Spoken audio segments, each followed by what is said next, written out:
अच्छी कमाई होने के बाद, बहुत पैसा घर में आने के बाद भी पैसा रुकता नहीं है, पैसा टिकता नहीं है। धन का हमेशा अभाव बना रहता है, पैसों की बरकत नहीं होती। अच्छी मेहनत करने के बाद, खूब मेहनत करने के बाद भी आर्थिक तंगी सदैव बनी रहती है। तो इस वीडियो को आप जरूर देखिए अंत तक, क्योंकि इस वीडियो में मैं आज आपको यही बताने वाला हूं कि आर्थिक तंगी के पीछे क्या कारण है और उसको दूर करने का क्या उपाय है। इस चैनल को अगर आपने अभी तक सब्सक्राइब नहीं किया है तो सब्सक्राइब जरूर कर लें। नमस्कार, मैं ज्योतिषी आर्यच सोनी पिछले 40 वर्षों से यंत्र मंत्र तंत्र रत्न दान दक्षिणा पूजा पाठ होम हवन जप तप और रुद्राक्ष के द्वारा लोगों की समस्याओं का समाधान करता आ रहा हूं।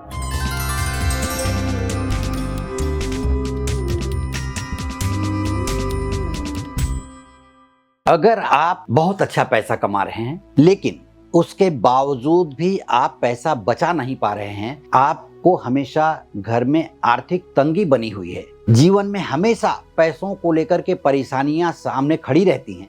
जब भी कोई आप नया काम करने जाते हैं तो आपको कर्ज लेना आपकी मजबूरी बन गई है, वह इसलिए कि आप पैसा सेव नहीं कर पा रहे हैं। कारण क्या है? तो देखिए, पैसे का आना कोई बहुत बड़ी बात नहीं है, पैसे का फ्लो। अगर व्यापारी हैं, आप कैश काउंटर पर बैठते हैं तो आपके पास तो महीने में करोड़ों रुपए आता है, रोज का आता है, लाखों रुपए का लेन देन करता है। बैंक कैशियर भी तो लाखों रुपए का, करोड़ों रुपए का रोज का लेन देन करता है। या अन्य काम करने वाले जो बड़ी कंपनी के मैनेजर हैं, जो बड़ी कंपनी में काम करते हैं, उनकी सैलरी भी बहुत अच्छी है। मैंने देखा है, मैंने सुना है कि सैलरी मिलने वाली है 1 तारीख को, 1 तारीख से 2 तारीख को कोई पैसा हाथ में रहेगा नहीं। इसका कारण क्या है जानते हैं? आपकी वो ग्रह बहुत स्ट्रांग हैं जो आपको धन देते हैं। जन्म कुंडली में धन के कारक ग्रह जो हैं वो बहुत ही अच्छे स्ट्रांग हैं, लेकिन बैंक बैलेंस के कारक, वो बचत के कारक जो ग्रह होते हैं, क्योंकि देने वाले अलग हैं, बचाने वाले ग्रह अलग होते हैं, उन्हीं के कारण आपके घर में धन बच पाएगा। माँ लक्ष्मी आपको धन देने के लिए आतुर हैं, धन देंगी,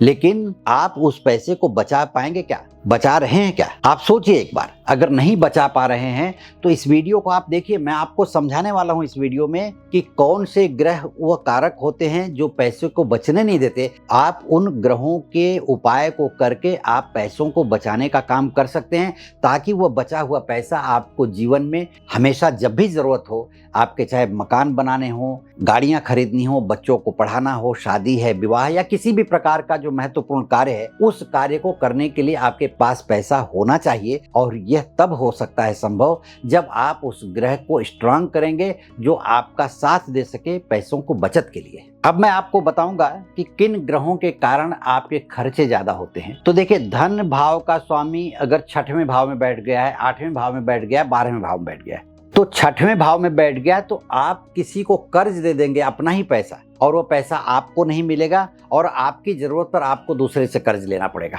दूसरे घर का जो बैंक बैलेंस का स्वामी है ग्रह, वो अगर 6वें में बैठ जाए तो आप पैसा नहीं बचा सकते, 8वें में बैठ जाए तो आप पैसा नहीं बचा सकते, 12वें में बैठ जाए तो आप हमेशा लंबी लंबी यात्रा करेंगे, कहीं भी घूमने जाएंगे और आप पैसा खर्च करके आएंगे और फिर कहेंगे पैसा बचता ही नहीं। तो इस तरह से इन ग्रहों के कारण पैसा आप बचा नहीं पाएंगे। 6वें, 8वें, 12वें में कौन सा ग्रह, बैंक बैलेंस का घर या इनकम के घर का ग्रह या इजी मनी जो देता है 5वें घर का स्वामी, वह कहाँ बैठा है इस पर डिपेंड करता है। या 5वें घर पर, दूसरे घर पर, 11वें घर पर कौन से ग्रह की दृष्टि है और वह किस घर का स्वामी है, तो उस हिसाब से, जैसे मकान के घर का स्वामी जो होगा वो 6वें घर में अगर बैठ जाए और उसका दूसरे घर से संबंध हो या दूसरे घर पर उसकी दृष्टि पड़ती हो, तो आपके मकान में, आपके वाहन में इतना पैसा खर्चा होता चला जाएगा कि आप पैसों की बचत नहीं कर पाएंगे। इसी तरह से बिजनेस के घर में, 10वें घर में अगर कोई ग्रह बैठा हुआ है, उसका 10वें घर का स्वामी 6वें में बैठ जाए, 12वें में बैठ जाए या 8वें में बैठ जाए, तो धन बिजनेस से, व्यापार से, नौकरी से आप कमाएंगे, लेकिन उसको बचा नहीं पाएंगे जब तक कि किसी शुभ ग्रह का साथ न हो, शुभ ग्रह की दृष्टि न हो। तो इन बातों को आप ध्यान में रखिए कि ग्रहों की बहुत ही महत्वपूर्ण भूमिका होती है इनकम करने में भी और उसको बचाने में भी। अब मैं आपको बताता हूं कि बचाने वाले कौन से ग्रह हैं। तो दूसरे घर का स्वामी 4थे घर में बैठ जाए, दूसरे घर का स्वामी 5वें घर में बैठ जाए, दूसरे घर का स्वामी लग्न में बैठ जाए, लग्न का स्वामी दूसरे घर में बैठ जाए, लग्न का स्वामी 11वें घर में बैठ जाए या 11वें घर का स्वामी लग्न में बैठ जाए, लग्न का स्वामी भाग्य में बैठ जाए और उस पर किसी पाप ग्रह की दृष्टि न हो या उसका किसी पाप ग्रह या क्रूर ग्रह का साथ न हो, तो ऐसा व्यक्ति जीवन में हमेशा धन की बचत कर पाता है। लेकिन कभी न कभी स्थिति ऐसी आती है कि ग्रहों के गोचर होने के कारण ग्रह घूमते हुए जब अपनी उन परिस्थितियों से गुजरते हैं जहां आपका पैसा खर्च हो जाता है, ऐसे समय में पहले से ही सावधान हो जाना चाहिए, व्यक्ति को सचेत रहना चाहिए। क्योंकि उस समय आपको ये जब अनुभूति होने लगती है कि अनायास ही खर्च सामने नजर आने लगा है, तो आपको ये समझ लेना चाहिए कि आपका कोई न कोई ग्रह गोचर से 6वें, 8वें, 12वें से गुजर रहा है। अगर आपके यात्रा बनने का प्लान बन रहा है तो ये समझ लीजिए 12वें घर से गुजर रहा है। किसी ऋण को चुकता करना है या अनावश्यक ऋण सामने आ जा रहा है, कर्ज आ जा रहा है, तो समझ लीजिए खराब है।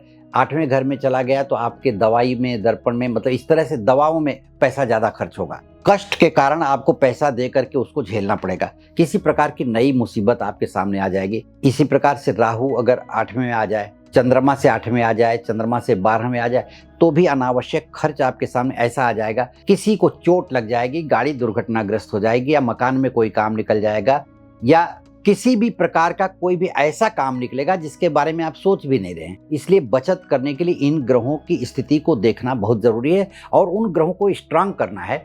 वह उपाय के द्वारा भी होता है, रत्न भी पहन करके होता है, रुद्राक्ष भी पहन करके होता है, उनके मंत्रों का जप करके होता है, उनकी पूजा करके होता है। तो इस प्रकार से मैं आगे अभी आपको कुछ उपाय बताऊंगा जिन्हें करके आप अपने ग्रहों को संतुष्ट कर सकते हैं, उनको खुशहाल करके अपनी तरफ मोड़ सकते हैं, उनके प्रभाव को अपने अनुकूल बना करके आप पैसों की बचत कर सकते हैं। अब मैं कुछ महत्वपूर्ण आपको उपाय बताने जा रहा हूं जिससे करके आप अपने पैसों की बचत को पूरा कर सकते हैं। सबसे पहला उपाय ये है कि एक छोटा मिट्टी की सुराही, छोटा घड़ा या छोटी सुराही ले लें और उसमें पानी भरें सोमवार के दिन, और उसको घर के उत्तर पूर्व दिशा में जगह बना करके वहां रख दें।